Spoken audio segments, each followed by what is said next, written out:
Hello my dear friends, आप सबका स्वागत है मेरे YouTube channel path to Indian defence में। जैसा कि आप थंबनेल देख रहे हैं कि थंबनेल में लिखा है ए टू जेड अबाउट पीएसएल, मतलब पीएसएल के बारे में आज मैं सब कुछ चीज़ें जो है मैं आपको आज बताऊंगा। और साथ ही साथ बताऊंगा कि पीएसएल की वैलिडिटी क्या कितनी होती है, पीएसएल कब जारी की जाती है, पीएसएल के अंदर कौन से कैंडिडेट्स को शामिल किया जाता है, और इन सब बातों के बारे में आज हम अपने वीडियो में चर्चा करेंगे। साथ ही साथ देखेंगे कि पीएसएल का फुल फॉर्म क्या होता है, इसका मतलब क्या होता है दोस्तों।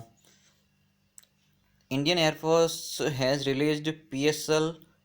पीएसएल का दोस्तों देख लीजिए आप, फुल फॉर्म ये होता है प्रोविजनल सिलेक्शन लिस्ट। हाँ दोस्तों, प्रोविजनल सिलेक्शन लिस्ट, प्रोविजनल का मतलब होता है अस्थायी, ऐसी लिस्ट जो अस्थायी तौर पर जारी की गई है, मतलब ये स्थायी नहीं है, इसलिए इसको पीएसएल बोलते हैं, प्रोविजनल सिलेक्शन लिस्ट। पीएसएल का फुल फॉर्म दोस्तों यही है। दोस्तों हम ये भी देखेंगे कि पीएसएल में किन किन बच्चों का नाम आता है। फॉर द पीएसएल में उन कैंडिडेट्स का नाम आता है जिन्होंने रिटन और मेडिकल एग्जामिनेशन पास कर रखा है, और जिन कैंडिडेट्स का पीएसएल में नाम होता है, तो इसका मतलब ये है कि you are provisionally selected for airman post. इसका मतलब है कि आप थोड़े थोड़े टाइम के लिए आप एयरमैन पोस्ट के लिए सिलेक्टेड हो। इसका मतलब गारंटी नहीं लेते हैं कि आप जिन कैंडिडेट्स का नाम पीएसएल में है वो ज़रूर और ज़रूर एयरमैन बनेंगे। दोस्तों हम ऐसे 10 पॉइंट के बारे में चर्चा मतलब करूंगा, जिससे आपको पता चलेगी कि पीएसएल वास्तव में क्या होती है, इसके कौन से मुख्य पॉइंट होते हैं। चलिए दोस्तों मैं शुरू करता हूं अपने पहले पॉइंट से। पहला पॉइंट दोस्तों ये है कि provisional selection list is displayed as per the merit position of the candidates. इसका मतलब दोस्तों है कि ये उन कैंडिडेट्स की मेरिट पोजीशन बताती है कि कितने लड़कों ने जो मेरिट आती है पीएसएल की उसको पास कर रखा है कि नहीं कर रखा है। और इसके अंदर more number of candidates than the actual vacancy, जितनी वैकेंसी होती है उससे ज़्यादा कैंडिडेट्स को सिलेक्ट करती है। क्यों करती है? ताकि दोस्तों अगर डेफिशिएंसीज, मतलब अगर लास्ट में कमी आ जाए कैंडिडेट्स की, क्यों क्यों कमी आती है, कोई एब्सेंट रह जाता है, कोई मेडिकल अनफिट हो जाता है, जो वापस रीमेडिकल होता है ज्वाइनिंग की टाइम, अगर उसमें अनफिट हो जाता है, या कोई एयरफोर्स में नहीं जाना चाहता है, इन सभी कारणों की वजह से वो पीएसएल में जो एक्चुअल वैकेंसी होती है उससे ज़्यादा बच्चों को सेलेक्ट करते हैं दोस्तों। The second point is, my dear friends, candidates whose name appear in PSL और नॉट गारंटेड एनरोलमेंट। इसका मतलब है जिन कैंडिडेट्स का नाम पीएसएल में है उनकी कोई गारंटी नहीं है कि उनका नाम एनरोलमेंट होगा। उनका नाम हो भी सकता है और नहीं भी हो सकता है दोस्तों ये जो पॉइंट है वो इंग्लिश में है भले ही, लेकिन मैं आपको इनको हिंदी में ट्रांसलेट करके समझा रहा हूँ और अपनी सिंपल भाषा में समझा रहा हूँ ताकि आपको समझ में आए।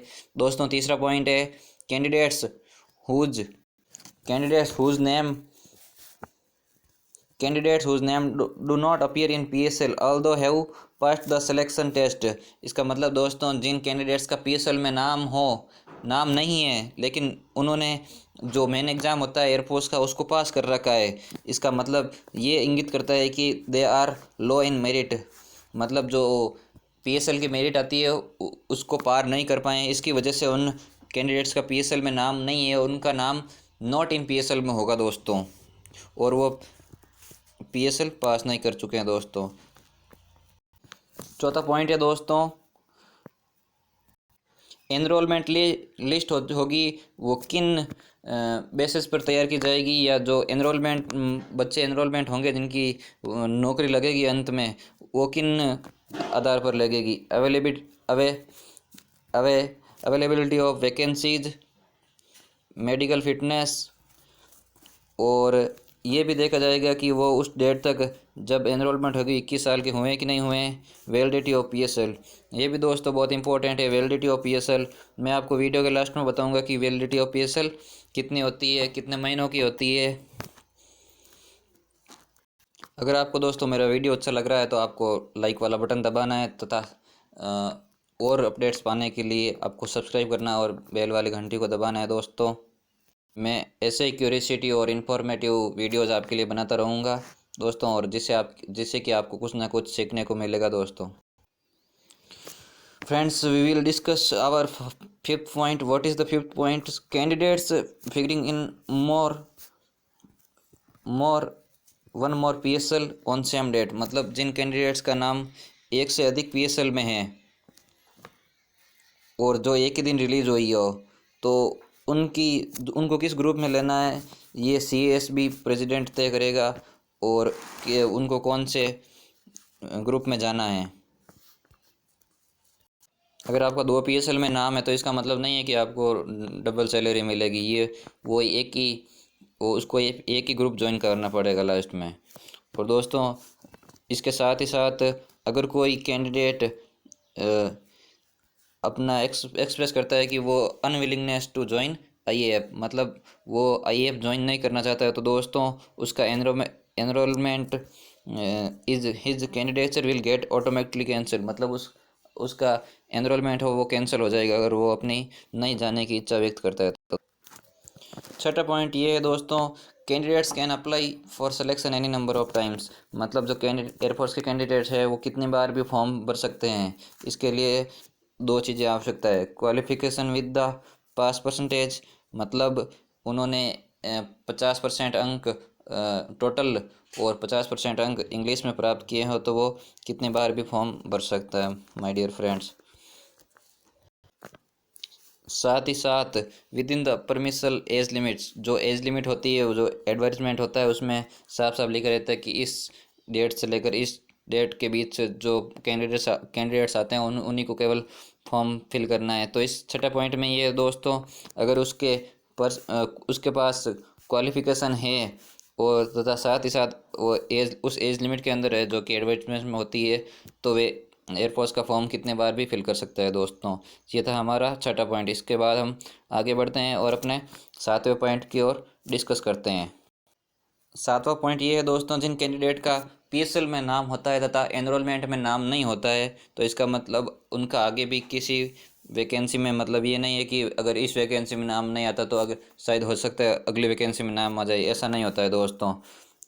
और उनको भी ये सलाह दी जाती है कि एडवाइस दी जाती है not to discontinue their studies. उनको अपनी स्टडीज़ या जॉब आपको नहीं छोड़ना है, वो आपको करते रहना है, आपको फिर से तैयारी करनी है दोस्तों। यह था अपना 7वां पॉइंट दोस्तों। इसके बाद हम आगे बढ़ेंगे और अपने 8वें पॉइंट के बारे में चर्चा करेंगे। 8वां पॉइंट ये है दोस्तों, the medical disposal of the candidate is provisional. जो मेडिकल डिस्पोजल, मतलब अगर आप फिट हो या अनफिट हो, ये अस्थायी है। अगर आपका एक निश्चित टाइम हो गया तो उसके बाद में दोस्तों वो वापस आपका मेडिकल होगा और वही मेडिकल दोस्तों काम आएगा। मतलब ये प्रोविजनल है, मतलब अस्थायी है। The candidature of the candidates who have become unfit, मतलब जो कैंडिडेट अनफिट और अब्सेंट हैं, जिन्होंने अपील की और उसमें मतलब वो अगर अपना पॉइंट तुड़वाने नहीं गए हो या फिर वो अनफिट हो गए हैं, तो उनका कैंडिडेचर हो वो अपने आप कैंसिल हो जाएगा तथा उनका ज्वाइनिंग नहीं मिलेगी दोस्तों। PSL के अंदर जो फिट कैंडिडेट होते हैं और जो अनफिट कैंडिडेट होते हैं तथा जो अब्सेंट कैंडिडेट होते हैं, मतलब जो जो पॉइंट तुड़वाने नहीं जाते हैं, उन सभी का नाम होता है दोस्तों। लेकिन सिलेक्शन केवल उन्हीं का होता है जिनका फिट हो और तथा वो मेरिट के ऊपर हो दोस्तों, एक निश्चित मेरिट के ऊपर उनका नाम आता है, तो उन्हीं का सिलेक्शन होगा दोस्तों। इसी के साथ आगे बढ़ते हैं दोस्तों, अपन अपने 9वें पॉइंट के बारे में चर्चा करेंगे। 9वां पॉइंट ये है दोस्तों, अगर किसी कैंडिडेट का PSL के अंदर CSV लिखा है, CSV का मतलब ये है दोस्तों, उन्होंने अपने जो ओरिजिनल सर्टिफिकेट्स हैं वो जमा नहीं करवाए हैं तथा उनको एक निश्चित डेट दी जाती है। ये जो पिछली बार की PSL है उसमें 15/11/2019 दे रखी थी, एक निश्चित डेट दे रखी है, उसमें उनको जो ओरिजिनल सर्टिफिकेट है उनको जमा करवाना होता था। इस साथ ही दोस्तों अपन का 10वां पॉइंट है, PSL के बाद दोस्तों एनरोलमेंट लिस्ट आती है जो कि एक निश्चित डेट को आती है, और वो डेट 10/12 हो सकती है और या फिर 10 जून हो सकती है दोस्तों। लेकिन अभी कोरोना की वजह से ये डेट चेंज हो सकती है। तथा साथ ही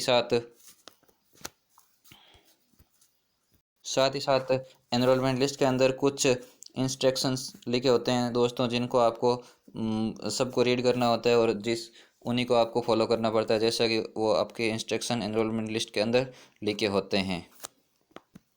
एनरोलमेंट लिस्ट क्या होती है, इसके बारे में एक एक पॉइंट को मैं डिस्कस करूंगा अपने अगले वीडियो में।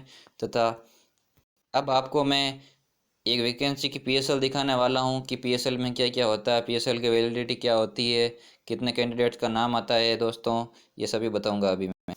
इसके लेफ़्ट साइड में होता है दोस्तों डेट ऑफ पब्लिशिंग, तथा राइट साइड में होता है पीएसएल वैलिड कब तक रहती है।